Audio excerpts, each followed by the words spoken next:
do think, as someone who voted for the president, campaigned for the president a lot, I'm not attacking the president, but I think even people who are fully on board with, the bulk of the MAGA agenda are like, this is too much, actually. Yes. I'm saying that with love, and I hope that they're listening, because I think this threatens to blow up the whole thing. Well, we're all in the same boat because we voted for the man on the assumption that he meant any of what he said.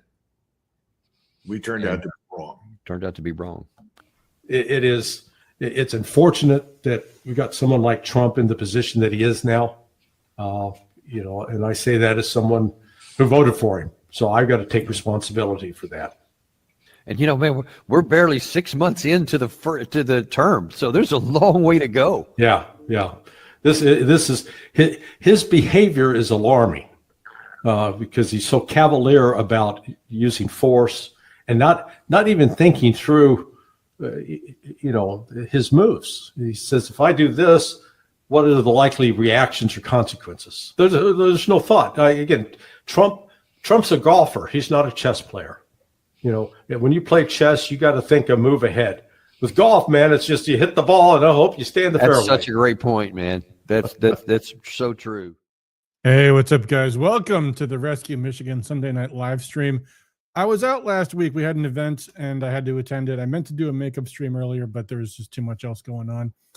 The Stand With Sure sign is back, and that is because Officer Sure is at the moment going through his civil trial.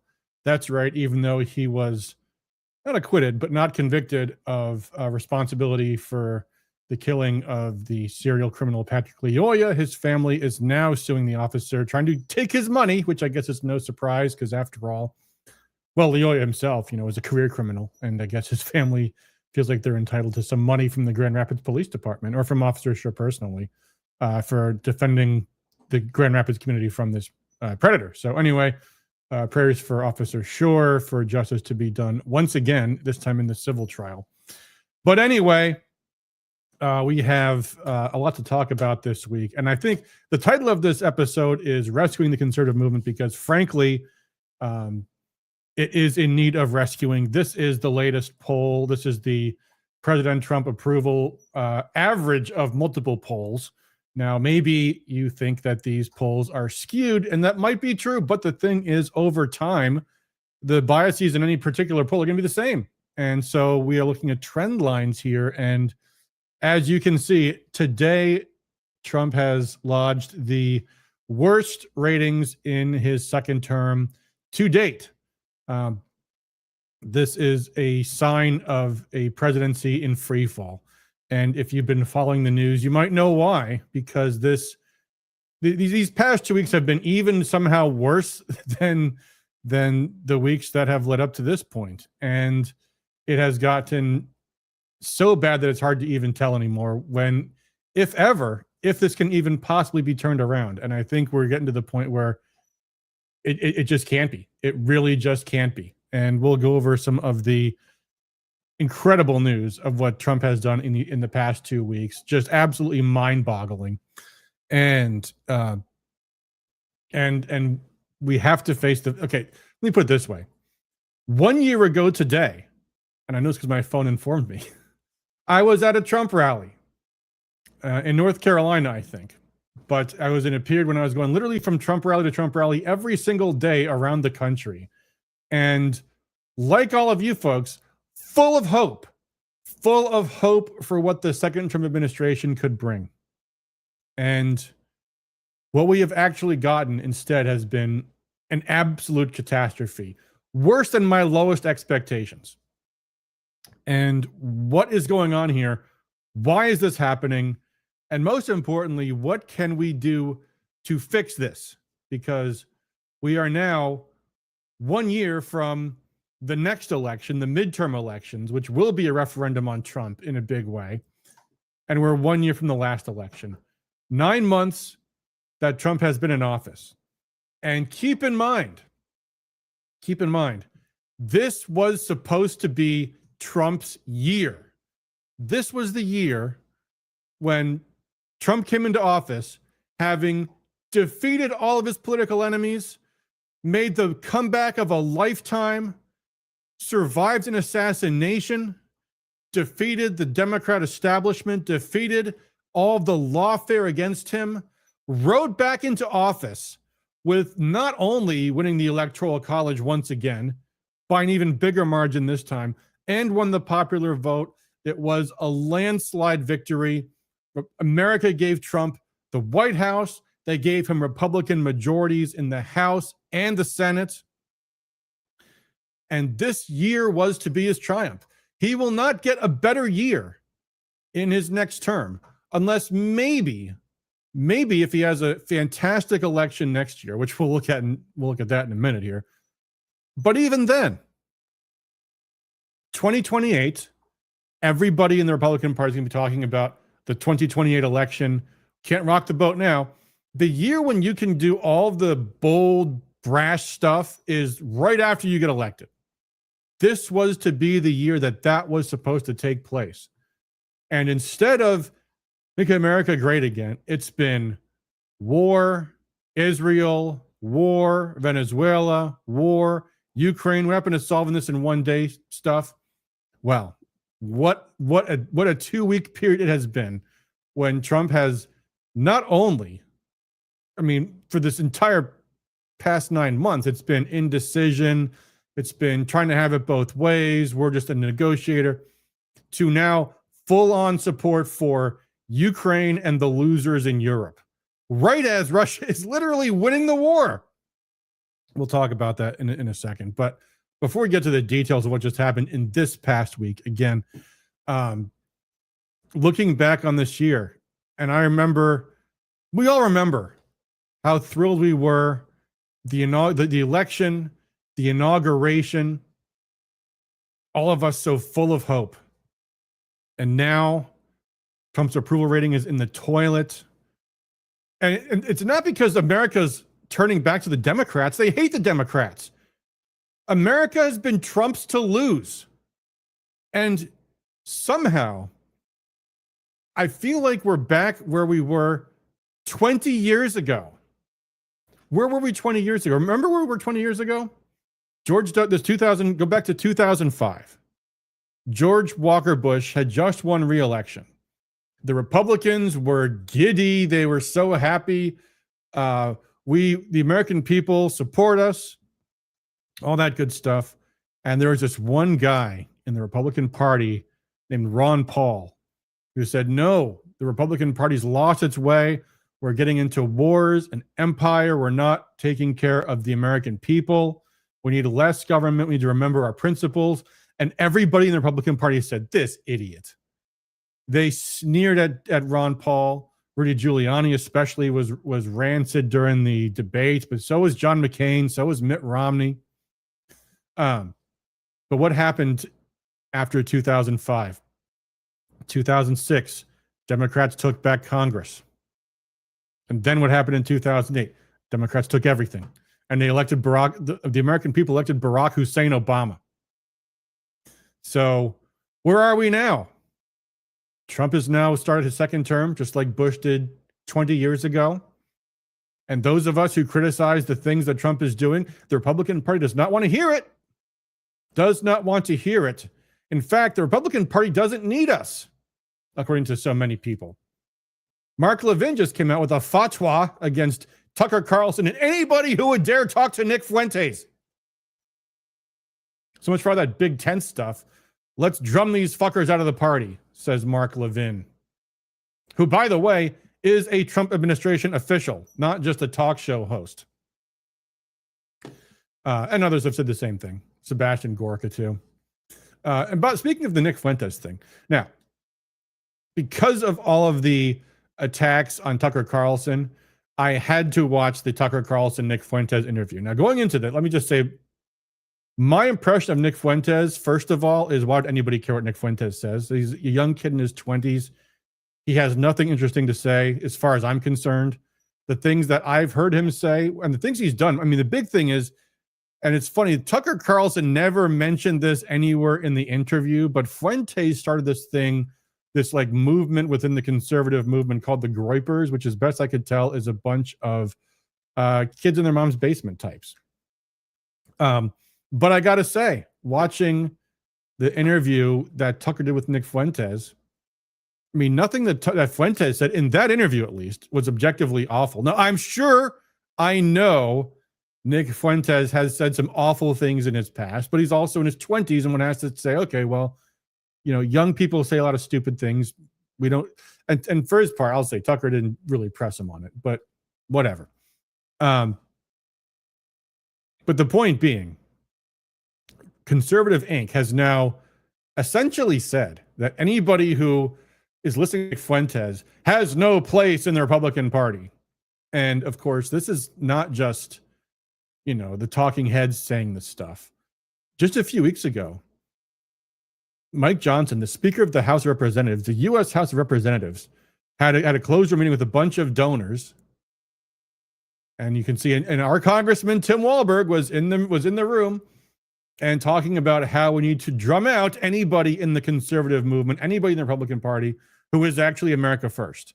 We need Israel firsters only in this party. And of course, for their part, Tim Walberg and Mike Johnson have said extensively their job is not to serve the American people, but to serve Israel. And in fact, Mike Johnson, when he took the speaker's gavel on the first day, the very first words out of his mouth were, "And I'm here to support Israel. The first thing we got to do is support Israel." Maybe that's got something to do with why Trump's approval ratings are slipping. Trump is, he's not only neglecting American issues, he's actively keeping the focus on his foreign obsessions. How else do you explain? Yesterday he comes out and says, we need to protect Christians in Nigeria. Christians in Nigeria. So much for that America First stuff. Protect Christians in Nigeria. Now, don't get me wrong. Protecting Christians is a good thing. However, what happened to we care about Americans and the American people? And also, by the way, I don't believe for 1 second Trump cares about Christians, because at the same time he says this, he's also announcing he's bringing the Al-Qaeda, ISIS, Islamic terrorist, Christian head chopper, Ahmed al-Jilani, or Muhammad al-Shara, or Muhammad al-Jilani, or Ahmed whatever his name is. He has all these different names. The head-chopping Al-Qaeda rent-a-jihadi operative who is now running Al-Qaeda-stan in Syria. Trump's bringing him to the White House, he just announced. So tell me again how much Trump cares about Christians in Nigeria. How else do you explain the $40 billion Trump just sent to Argentina? So much for that America First stuff. Javier Milei just got $40 billion from the IMF earlier this year. Another $40 billion. Just think about it, folks. When the government takes a third of your paycheck because they've got so much better things to spend your money on, including helping out Argentina. By the way, speaking of Argentina, I will say this. Congratulations to Javier Milei for his electoral win. It has been funny to watch the liberal media flip out about, oh, this is because Trump bought the election. No, he didn't. Javier Milei is actually popular and he won the election decisively. Congratulations to him. Maybe now he doesn't need our money anymore. How else do you really explain Trump's plans to attack Venezuela? Really, does anybody here actually believe this is about drugs? Because if it's about drugs, why aren't we at war with Mexico? Yeah, we're going to overthrow the government of Venezuela, immiserate millions of civilians, threaten airstrikes, bomb whoever, try to swap in another puppet regime. Who actually believes that this is for the benefit of the American people? It's not about oil, natural resources. And of course, the fact that Trump was kind of embarrassed because he had the State of the Union address in his first term, and he announced Juan Guaido was the true president of Venezuela, despite having never been elected by anybody. It's just been this steady diet for all of Americans of foreign policy debacles with Trump. And meanwhile, it's not as if we aren't going through crises in this country. We currently have left-wing terrorists attacking ICE agents, holding cities hostage. And all Trump is talking about is foreign countries. I mean, this is where we need Trump, is going after these rogue judges. A rogue judge just this week says Trump has to give out SNAP benefits even though the government's shut down. I can't believe they even can do that. I remember when I worked in the House of Representatives for Representative Riley, we were talking about how this issue come up. It was an issue of, what was it? It was, okay, here's what happened. There's a fund in Michigan called the Wrongfully Convicted Compensation Act, which supposedly is to financially compensate people who've been wrongfully convicted. And now, as it happens, I don't think that a lot of people actually were wrongfully convicted, but because like the Central Park Five, they were rightly convicted. Then the court comes back later and says, no, they were wrongly convicted. And now people of New York have to give them millions of dollars in damages to these rapists. That does happen. But anyway, that question aside, what came up was there's this fund for the wrongfully convicted, and the state of Michigan's wrongful convicted compensation fund has no money in it. And so we were looking at that. And anyway, legislative council came back to us and said, there's absolutely no way that these people can be paid unless the legislature appropriates money. A court cannot order the government to pay money that's not been appropriated. They cannot do it. Well, somehow, magically, the federal district judges can. And Trump should be the one on television every single day. I mean, the polls come out, and day after day, the polls say the Democrats are winning the argument on the shutdown. And it's because Republicans aren't talking about it. Well, Trump's not talking about it. Instead of talking about how, hey, the reason why our troops aren't being paid is because the Democrats are holding their paychecks hostage to giving welfare benefits to illegal aliens, Trump's talking about, we got to bomb Nigeria. It's just baffling. And what's happened in the past couple of weeks has been just absolutely shocking. So the big thing has been Russia, but also there was a nice meeting we just had with China. We'll talk about how that went. But first, the Russia debacle. So a couple of weeks ago, it looked like Trump's patience was running out with Zelensky, who was, as always, begging for money and begging for weapons. Give me the money, give me the weapons, give me the tomahawks, trick or treat, give me the tomahawks. And then out of the blue, Trump decides, here's what we're going to do.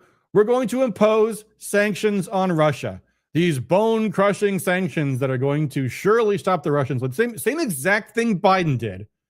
Try to pressure Russia with economic sanctions. Of course, nothing came of them. I mean, they're still being implemented, but as far as the war goes, these are going to take Russia to the negotiating table. Yeah, right.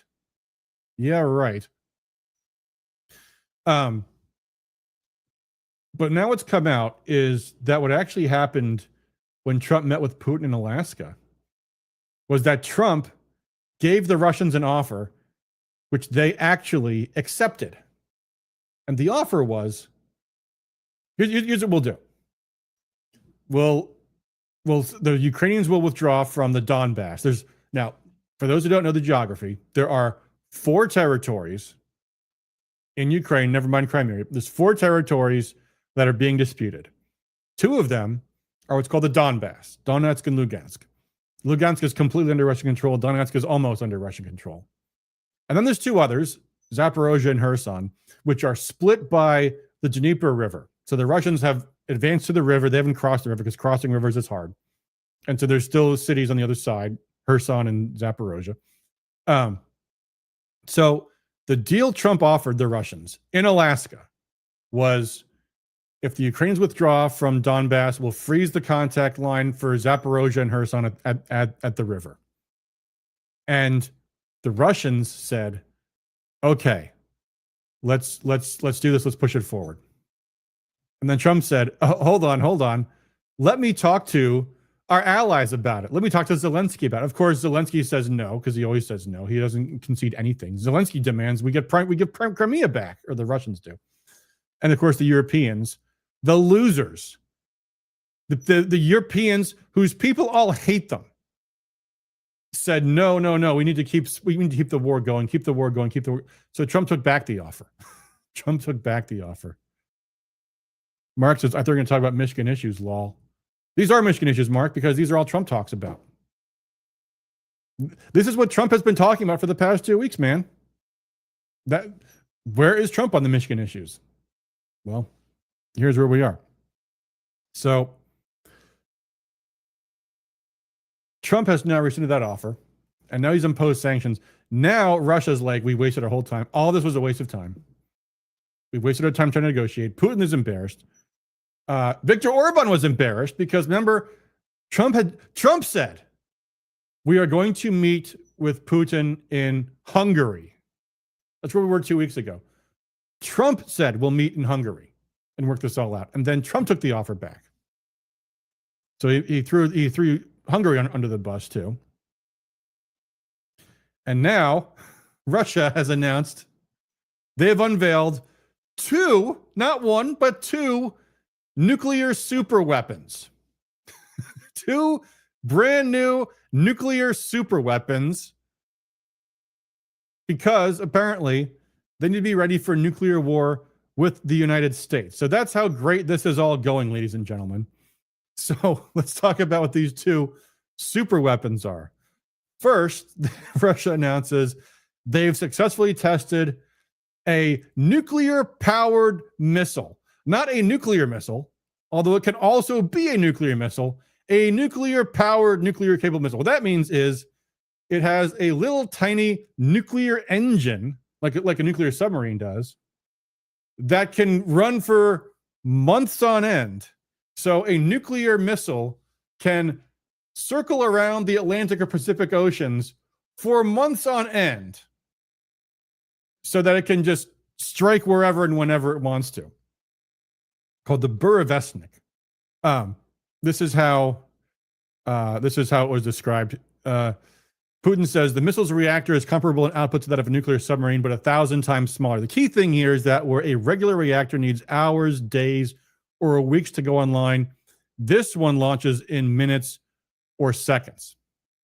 So they did this test of this missile, where this missile, they tested this for 15 hours, and the missile can also perform aerobatic maneuvers. So it can evade any kind of missile defense system. So much for that Golden Dome thing. So that's the first thing Russia announces. And then it announces another nuclear super weapon called the Poseidon. What's the Poseidon? The Poseidon is a nuclear torpedo that can cause tidal waves. So, and again, it can swim around the ocean for as long as it needs to, and then detonate a multi-megaton explosion that causes a tsunami. So, thinking about what the entire point of this Ukraine war was all about, it was all about getting Ukraine into NATO so that we could threaten Russia with nuclear weapons at their doorstep, right? Like the Cuban Missile Crisis. You don't want nuclear. We have nuclear weapons. They have nuclear weapons, but you don't want Russian nuclear weapons in Cuba. Right? That was the whole Cuban Missile Crisis was all about. Now they have nuclear weapons off our coasts, under and above the water. So the whole nuclear deterrent thing has been a complete bust. And as if all this wasn't insane enough, so Putin announces that they've conducted successful tests of these weapons, and Trump, his reaction is, we need therefore to conduct nuclear tests of our own. Now, the problem with that, ladies and gentlemen, is that we didn't develop any new weapons to test. Trump apparently doesn't know the difference between nuclear testing and missile testing. Like a nuclear test is when you detonate an atomic bomb, which Trump has now ordered us to do in violation of God knows how many nuclear non-proliferation treaties. So the whole world and every nuclear expert's like, we don't conduct nuclear tests because we don't need to conduct nuclear tests. We know our nuclear weapons work. That's not the problem. So Russia rolls out new nuclear doomsday weapons, and our reaction is for Trump to announce to the world that he doesn't actually know what nuclear testing is. That's how fucked up this whole thing is. And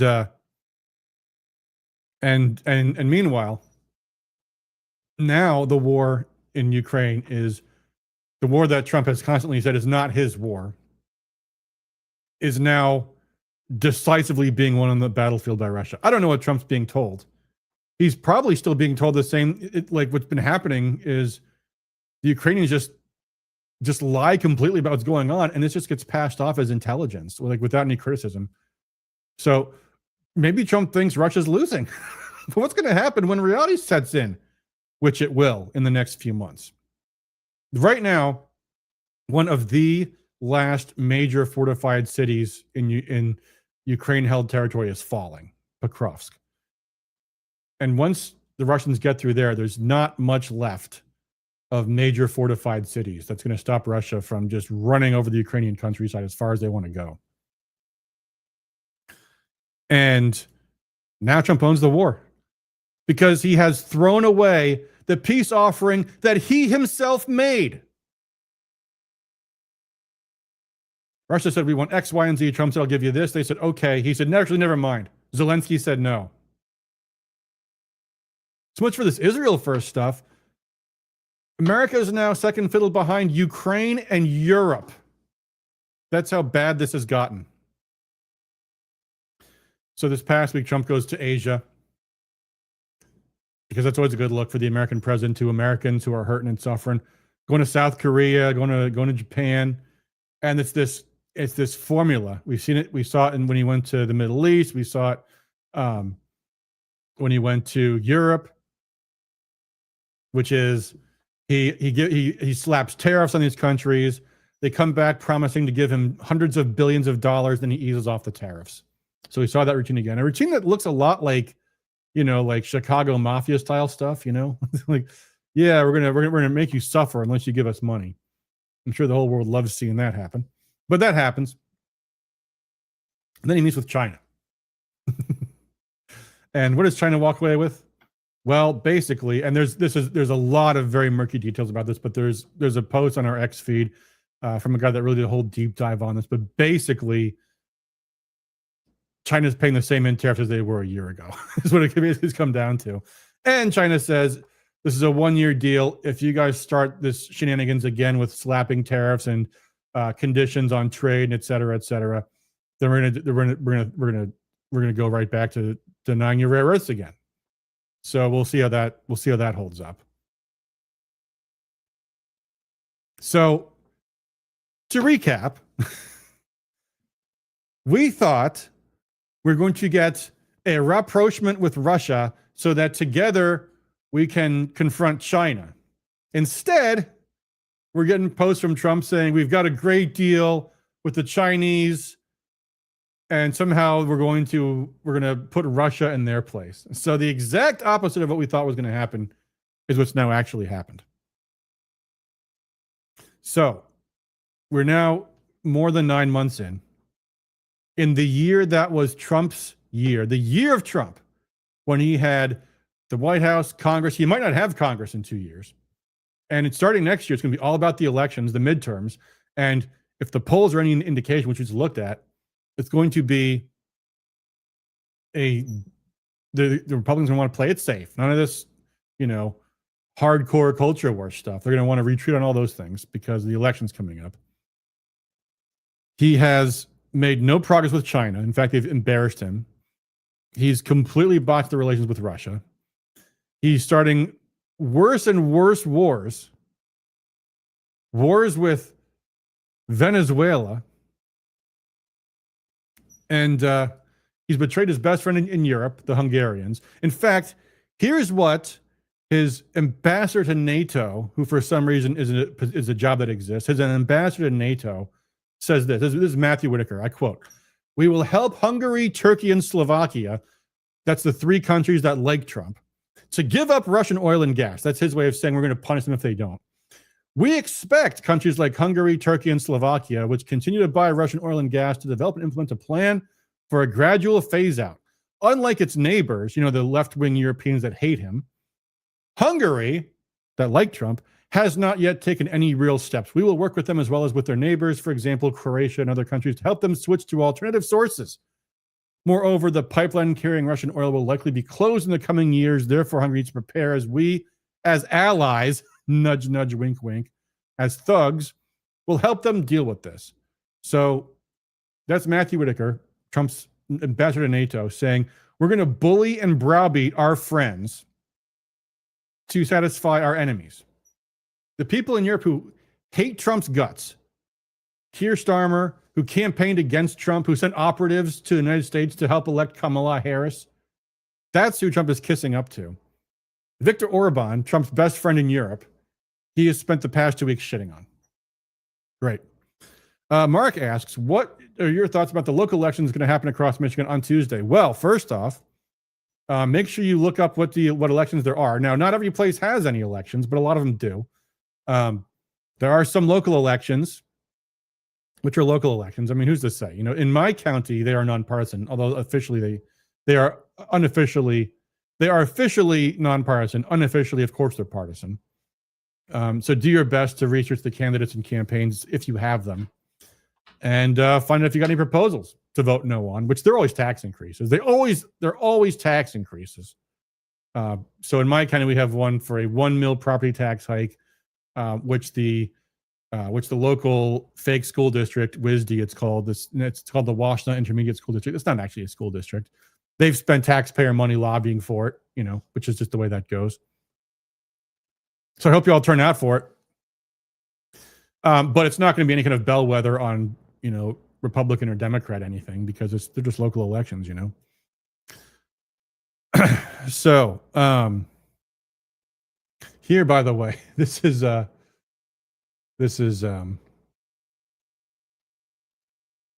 what the United States thought about their new Russian super missile. This is hilarious.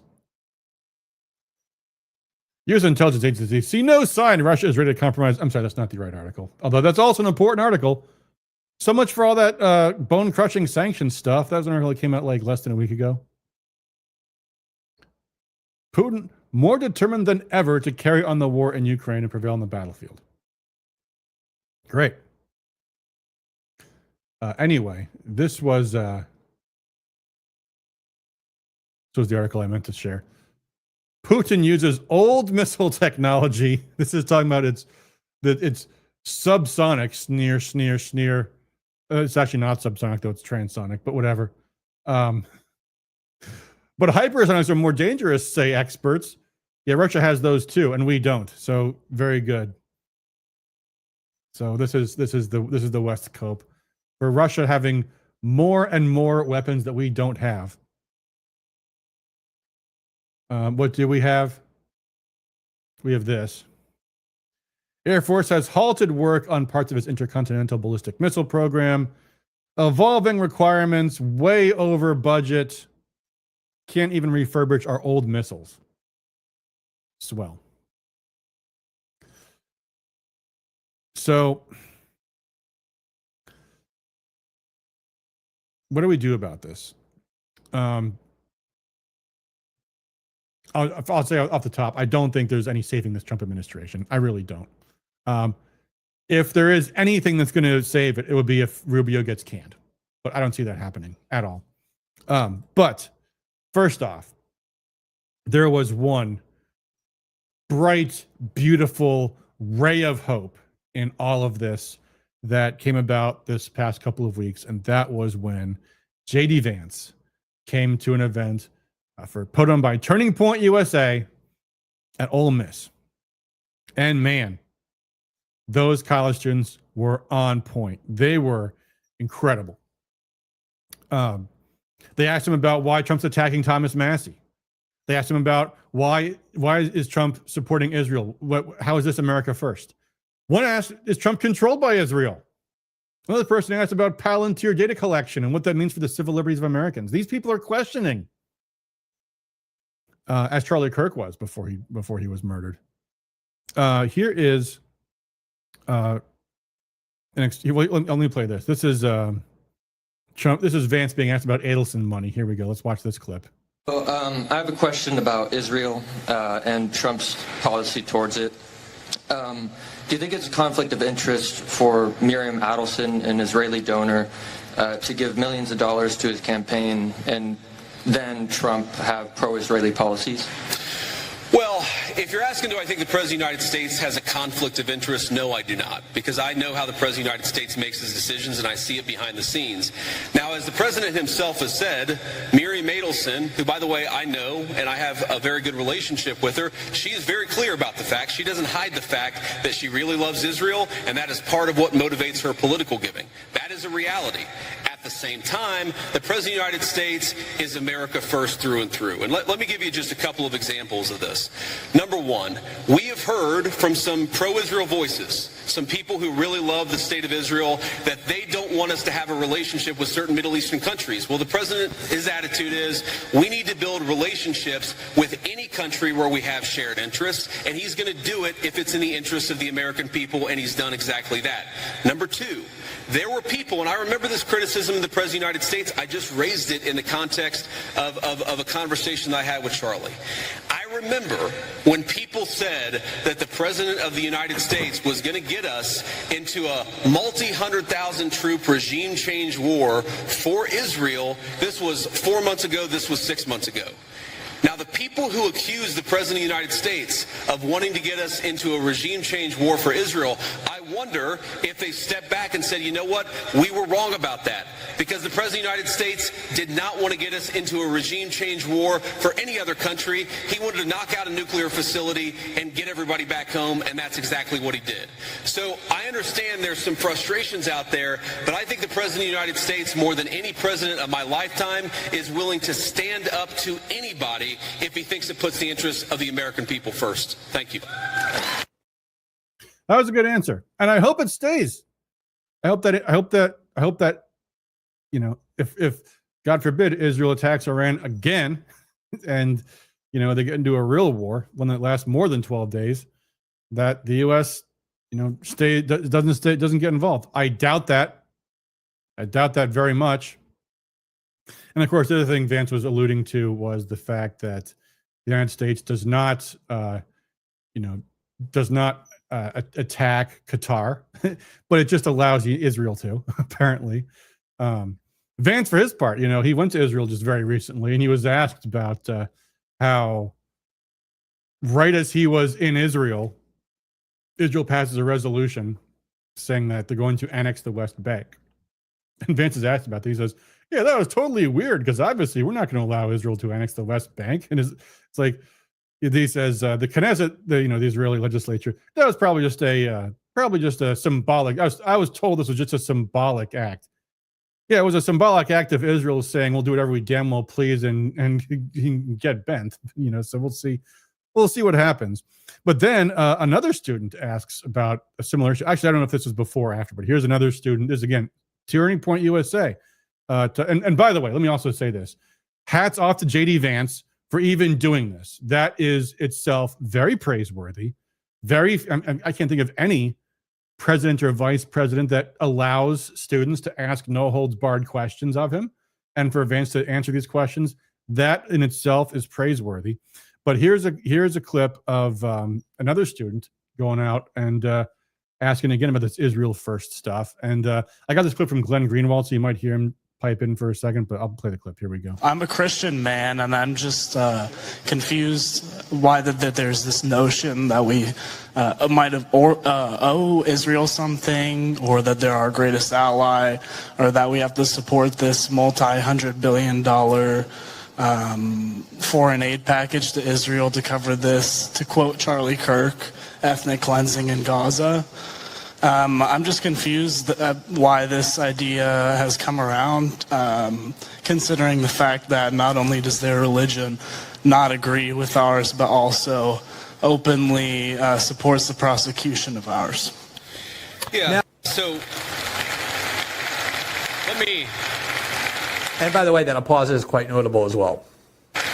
Let's say a few things about this. First of all, when the President of the United States says America first, that means that he pursues the interests of Americans first. That is our entire foreign policy. And that doesn't mean that you're not going to have alliances, that you're not going to work with other countries from time to time. And that is what the president believes, is that Israel, sometimes they have similar interests to the United States and we're going to work with them in that case. Sometimes they don't have similar interests to the United States. And this example, the most recent Gaza peace plan that all of us have been working on very hard for the past few weeks, the president of the United States could only get that peace deal done by actually being willing to apply leverage to the state of Israel.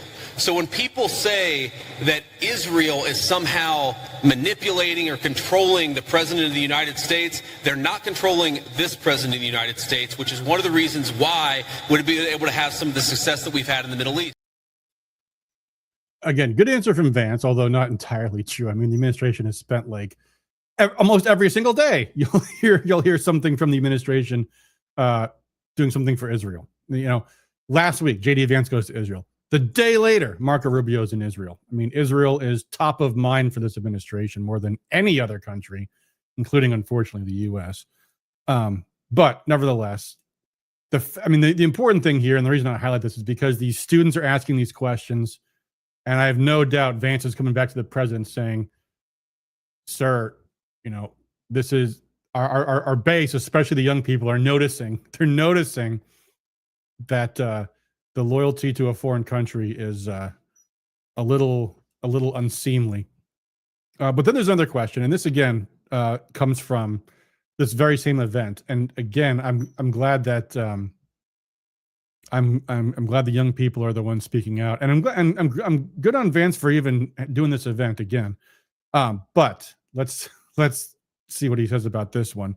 This is Vance asked about why Trump has this vendetta against Thomas Massie. Here we go. Go ahead. Mr. Vice President, I'm humbled and honored to be here. Recently, President Trump endorsed a candidate to run against Republican Representative Thomas Massie, who has opposed and criticized some of the Trump administration's aims. How would you address those who fear that principled disagreement or independent thinking is discouraged within the party because of how it can be framed as a betrayal, instead of as internal accountability or an opportunity for debate and negotiation? So it's a very good question. And let me say, this one is hard for me. And the reason it's hard for me is because Thomas Massie and he's one of the first people that ever reached out to me about my book or about political office. I've known Thomas Massie well before I ever got involved in politics. Thomas's wife died maybe it was a year and a half ago, 2 years ago. It was a little while ago. She died very unexpectedly, was a very sweet and kind woman. And I was probably one of the first people that called Thomas to offer my condolences. I think the problem with Thomas, and I've told him this in private, and now I guess I'll say it in public, is it's one thing to disagree with the party on a particular issue.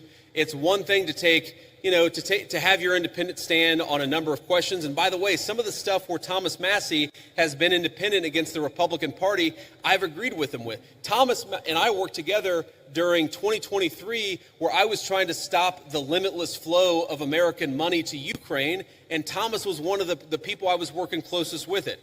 But that's one thing. Being independent, having your own opinions is one thing. Voting against the party on every single issue, you're eventually going to make too many enemies. And that is the problem that Thomas has had. It's not one issue, it's not 3 or 4 issues. It's that every time that we've needed Thomas for a vote, he has been completely unwilling to provide it. That is why the President of the United States has trained his ire on Thomas Massie. It's because we can never count on him for some of the most difficult votes. I wish that weren't the case. I say that as somebody who's known Thomas well before I got into politics, but politics is politics, and when you always vote against the party, you can't expect the party to actually back you. Now, that is a steaming pile of bullshit and lies, and shame on JD Vance for that one. He knows damn well that Thomas Massie does not vote with Democrats every time. He votes against the party when the party is doing the wrong thing, and only when the party is doing the wrong thing. And he knows damn well that there's exactly 2 reasons why Trump hates Thomas Massie. One is for not supporting his big, beautiful pile of garbage bill. And the other is for going after the Epstein stuff, which, contrary to all the lies being told about Thomas Massie, Massie was always supportive of transparency in the Epstein files. But there's something else to this that makes us different. So remember a couple weeks ago, I was saying, I think 2 weeks ago, 3 weeks ago, with this shutdown, which is still going on, that Republicans are still being blamed for. And I've been saying all along, we need to end the filibuster because it's pointless. All it does is stop the Republicans from getting through their agenda. The moment Democrats take power, they're going to end it anyway. Well, guess who took my side on that one the other day? Donald Trump did. Trump came out and finally said, yeah, we need to end the filibuster. Let's go nuclear. Preach it. Great thing Trump said. There you go, Mark. I said something nice about Trump. Trump is right. We should end the filibuster. I've been saying that for a long time. Trump has said it now. But to do that, Trump needs almost all the Republicans in the Senate to support the rule change. Well, not naturally. Naturally, a Republican stuck his head up and said, I'm not going to support the filibuster reform. And that happens to be a U.S. Senator, John Curtis from Utah, who I think is a freshman. I think he's the freshman that replaced Mitt Romney, if I'm not mistaken. So, why doesn't Trump primary him? Why isn't Trump going out and attacking John Curtis? Why isn't Trump recruiting a candidate to go against John Curtis in his district? Because how long is this shutdown going to go on for? It might go on for a very, very long time if the filibuster is not ended soon. And every week, the pressure gets turned up. Pressure on troop pay, pressure on SNAP benefits. Again, I would support ending SNAP entirely, but I know politically it's a bad thing for the Republicans. So how do they get out of this? They're going to either surrender to the Democrats or they're going to use the nuclear option. Those are their choices. And John Curtis, Republican senator ostensibly from Utah, is the one stopping Trump from ending the filibuster. So why does Trump not go after him? It's the darndest thing. Trump only goes after the good guys. He only goes after Thomas Massie. He only goes after Rand Paul. He never goes after Lindsey Graham. He never goes after the rhinos, even when they oppose him, even when they sabotage him. It's kind of strange. But anyway, so the reason I brought all this stuff up, the Turning Point comments, is the young people get it. And they are the only people right now who might get this message to the White House that you are on the wrong track. And hopefully that message got through with Turning Point, and good on them for doing this and for asking all those hard questions of JD Vance. But in the bigger picture, and what we can all do, well, my political mentor had a saying. He said, if you want to see how to be effective in politics, look at the Democrats. If you want to see how to be ineffective, look at the Republicans. And there is this one organization. I'm sure you've heard of them. The Democrat Socialists of America, a rotten, stinking group of commies who, unlike the most commies, have infiltrated and taken over the Democrat Party. Zoran Mondami is a DSA member. AOC is a DSA member. You know who the DSA people are. They are socialists. In fact, I think their video came out this week where someone got them on a hidden camera saying, we hate the Democrats.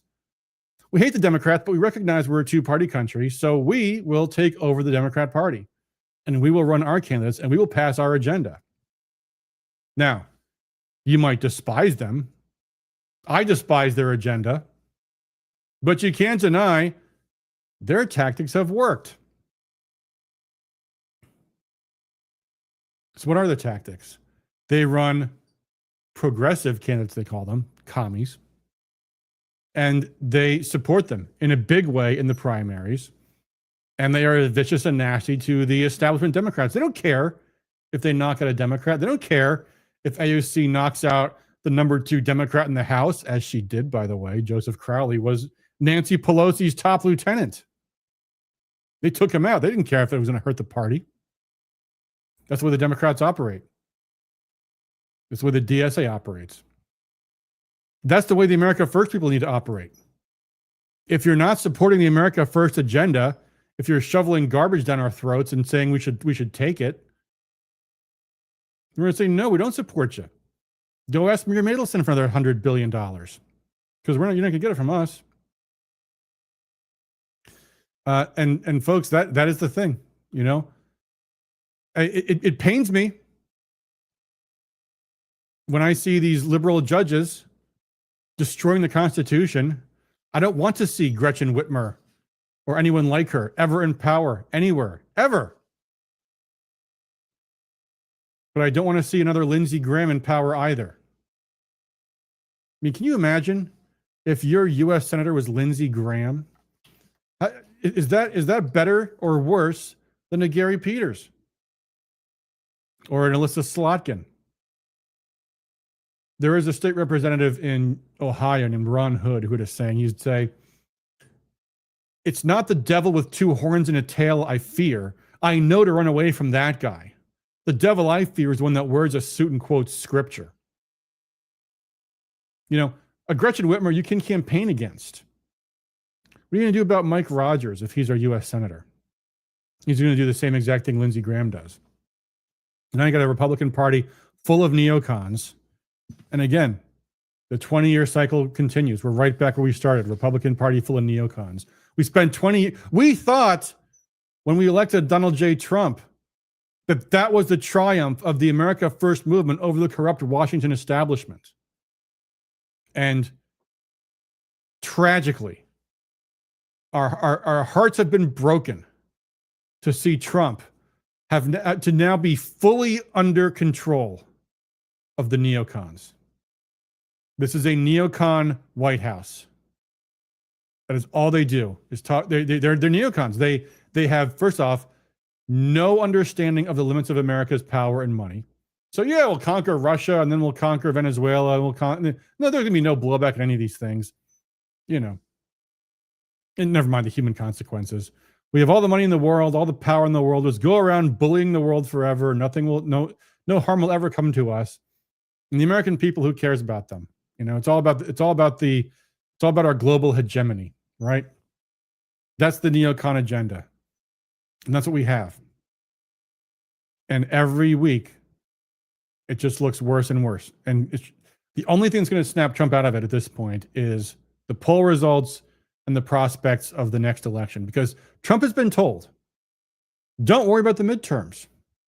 We got this. You know who Trump's really listening to when it comes to the U.S. Senate? It's not J.D. Vance. It should have been J.D. Vance. It's not J.D. Vance. It's Marco Rubio. Marco Rubio is the one that says, you do as I say, or you'll have trouble in the U.S. Senate. And you don't want trouble in the U.S. Senate because they might vote to impeach you someday again. Remember when Joe Biden was president and the Republicans in the House voted to impeach Alejandro Mayorkas, and Chuck Schumer took the impeachment articles, threw them in the garbage, said nope. And the Republicans were all scratching their head. Wait a minute, they could just do that? Why didn't Mitch McConnell throw out the impeachment charges when the Democrats brought him against him? Because he didn't want to, folks. Because deep down, Mitch McConnell and John Thune and Marco Rubio and Lindsey Graham, they hate Trump. And they hate the America First agenda. And Trump has been too cowardly to speak out against them. The only thing they're going to understand is when the people are so mad and so fed up of being ignored that they start to feel pressure at the polls. And maybe we need what we had in 2008, which is to have a real America First voice running for president. I'd hope that voice would be J.D. Vance.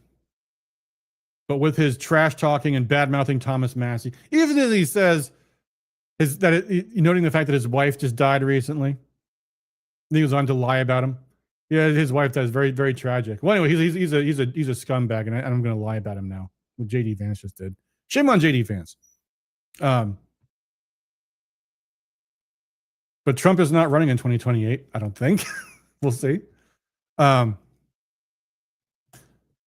We need a real conservative to run in 2028. Now, I don't think it's going to be Rand Paul.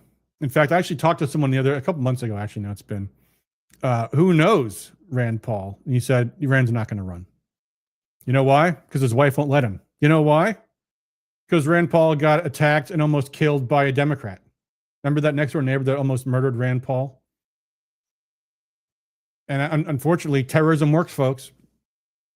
Deb DeBecker says no Ron DeSantis. Actually, was not going to go to Ron DeSantis. Since you mentioned it, Ron DeSantis has been a fantastic governor. But who knows? His foreign policy might be every bit as bad as Trump's has been. He's an Israel firster too, I think. Certainly he doesn't speak out against it. No, I want to see Thomas Massie run for president. In fact, he could run now, because he can still run for Congress again too, because they're two different elections. And who knows, maybe in 2027 he changes his mind, but put a little fear of Trump under in him and run for president. Massie wouldn't have that problem. His wife's passed away. You don't give a fuck. Yeah. Have a debate between Thomas Massie and JD Vance. Massie can bring up JD Vance lying about him in his record at that Turning Point USA event. We'll see. Who knows? But one thing I do know, which is that you don't get better behavior from politicians by standing up for them when they attack you and your values. And that's what Trump has been doing. Because he does not fear MAGA. He fears Israel. He fears the Europeans. How embarrassing is that? The guy survived an assassination attempt and he's afraid of Keir Starmer and Emmanuel Macron and Friedrich Merz, fucking Nazi. He's afraid of them. He'll roll over for China, but he's scared to death of Volodymyr Zelensky because he's got what? Compromat on him? Who knows? I doubt it. Anyway, it shouldn't even matter. Trump is in his second term in the White House. He shouldn't be afraid of anybody. But somehow he's more afraid of Lindsey Graham and Marco Rubio and Miriam Adelson than he is about MAGA. And the only way to change that behavior is to do what the DSA people do. Say, no, you don't support our values, we don't support you. That's the way that goes. And, the year of Trump has been lost. And we're not getting that back, guys. This has been a huge loss. I don't know. Maybe in the Justice Department, Kash Patel and Pam Bondi are changing things. I doubt it. I doubt it very much. Kash Patel has been an embarrassment. Pam Bondi's been an embarrassment. But we'll see. Maybe some great things will happen next year. Maybe some more prosecutions start happening. But until we start seeing some judges being impeached, I'm not holding my breath, guys. So what do we do? Well, who was it? I know this saying from Gary North, but somebody else, he got it from somebody else too. I think it was Gary North. Well, anyway, the saying was, always keep going about your knitting. And the worst thing to do is to lose hope and to drop out and to stop being an advocate. Don't stop being engaged just because, and this is the problem when a lot of people get involved in politics and then they lose and then they give up because politics sucks. And you say, you know what, it's not worth it. I want to spend more time with my family. I want to earn more money. I want to take care of my family. I don't have time for the constant heartache that goes on with politics. And that's why there's so few good people in politics, because they don't want to stick with it, but we have to. We have to keep fighting. Don't join the Libertarian Party. Sorry, that's coming since someone asked me about that recently. The Libertarian Party is a sandbox for people who are just too frustrated with the GOP. But guess what? The Libertarian Party has the exact same problems the GOP has, only they're also not relevant. And there's absolutely nothing wrong with the GOP that won't be easier to fix than the problems with the Libertarian Party too. So get involved, recruit precinct delegates, stay engaged. We have an election in 2026, and we will have candidates for governor and attorney general and secretary of state. Hopefully good ones. We'll see. We'll see who we get. We'll have to do our part. Try to keep the state house, to try to keep the state senate. Get involved locally. Build an organization. There are people all over the state that are intimidated by terrorist Democrats. Believe me, I'm in Washtenaw County, the worst of them all, but they're everywhere. In Lapeer County, Michigan, they are still distributing child pornography at my great-grandmother's library. That's a supposedly conservative area. So, get involved, guys. Stay involved. Don't give up no matter how frustrating it is watching Trump let us down week after week after week. And the other day, as far as that goes, you know what? Like I said, let the Israel lobby carry that burden. Focus on the candidates we really do believe in, and stick with those.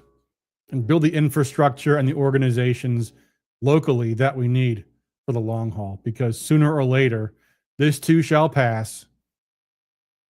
Maybe next time we'll get someone who says they're America first and they actually mean it. We'll see. Until then, guys, as always, thanks for all you guys do for liberty. Sorry for being Debbie Downer again. That's the way it goes, as long as the news continues to be what it is. But look, as I said when we started off, this is, well, let me put it up on the screen again. This is the reality. And maybe one of these days, Republicans will start to worry about that reality and will start to change the behavior accordingly. Hope they do. Until then, that's us for tonight. Thanks for all you guys do for liberty. Till next time, peace.